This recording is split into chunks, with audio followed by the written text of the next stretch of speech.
శివాయ విష్ణు రూపాయ శివరూపాయ విష్ణువే. డిసెంబర్ నెలలో మిథున రాశి యొక్క ఫలితాల గురించి ఇప్పుడు మనం తెలుసుకుందాం. ఈ మాసంలో అనుకూలంగా ఉంది. రాహువు అనుకూల స్థానంలో ఉన్నాడు.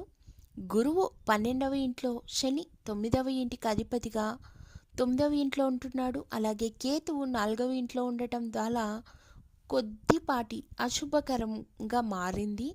ఇది కాకుండా మీ యొక్క రాశిని బట్టి చూస్తే ఈ మాసం 6వ ఇంటికి అధిపతి అయిన కుజుడు తిరోగమన ప్రక్రియలో ఉన్నాడు. కాబట్టి ఆరోగ్య సంబంధితమైన సమస్యలు ఎదుర్కోవచ్చు.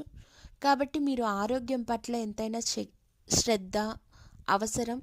ఆదిత్య హృదయ స్తోత్రం ప్రతిరోజు జపించడం ద్వారా సానుకూలమైన వాతావరణం ఏర్పడుతుంది. అలాగే ఈ మాసంలో మీరు తీవ్రమైన వెన్నునొప్పి అనుభవించాల్సి వస్తుంది.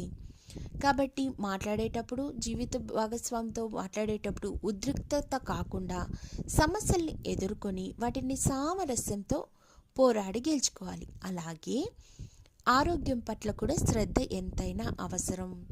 ఉత్సాహంగా ఉల్లాసంగా ఉండాలంటే ప్రతిరోజు విష్ణు సహస్రనామాల్ని గనుక జపించినట్లయితే మీ జాతకరీత్యా ఉన్న దోషాలు తొలగి అన్ని సానుకూలంగా మారతాయి.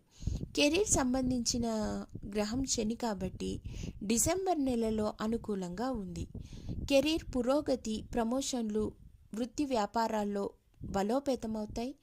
ఈ రాశికి చెందిన వాళ్ళు కొంతమందికి డిసెంబర్ నెలలో ఉద్యోగంలో ప్రమోషన్లు వచ్చి ట్రాన్స్ఫర్లు అయ్యే అవకాశం కూడా కనిపిస్తోంది.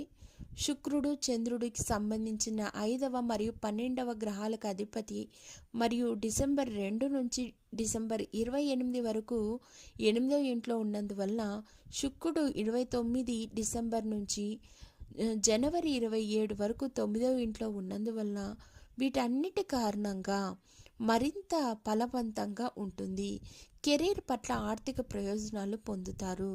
అడ్డంకులను తొలగించుకుంటారు. అలాగే సంతోషాన్ని ఎక్కువగా మీ బంధువులతోనూ భాగస్వామితోనూ పంచుకునేందుకు సంసిద్ధులవుతారు. జనవరి 7, 2025 వరకు 9వ ఇంట్లో ఉంటున్న శుక్రుడు మీకు ఆర్థిక లాభం, ఊహాగానాల ద్వారా లాభాలు, విజయాన్ని పొందే అవకాశాలు, ఆధ్యాత్మిక విషయాల పట్ల ప్రయోజనం అయితే పొందుతారు. కేతువు యొక్క స్థానం మీకు 4వ ఇంట్లో ఉండబడినందువల్ల మీకు మరింత అనుకూలంగా ఉంటుంది. కుటుంబ సౌఖ్యాలను సంబంధించిన నష్టాలను, సమస్యలను ఎదుర్కొని సానుకూలం చేస్తారు. మరింత సంతోషంగా ఉండటానికి ప్రణాళికలను సిద్ధం చేస్తారు. తల్లి ఆరోగ్యం పట్ల ఎంతైనా శ్రద్ధ అవసరం.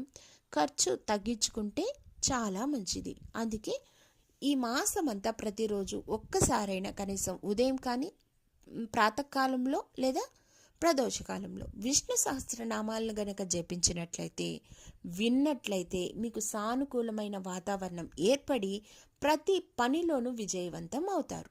ధన్యవాదములు.